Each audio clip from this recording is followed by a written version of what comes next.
Good to see you. Texas போனி எங்க என்னாச்சு? அலெக்ஸ் கூட பிரேக்கப் பண்ணிட்டேன். Oh Henry, I'm so sorry. கிராண்ட்பாக்கு தெரிஞ்சிருச்சா? அதனால இல்லை, நான் அவன்கிட்ட ரொம்ப க்ளோஸ் ஆகிறேன்னு தோணுச்சு.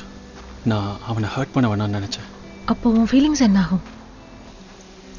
அம்மா கிட்ட பேசணும்னு தோணலையா? கடைசியாக அவங்க கிட்ட பேசினப்போ அவங்க போட்ஸ்வானால எலிஃபண்ட்ஸை ரெஸ்கியூ பண்ணிட்டு இருந்தாங்க.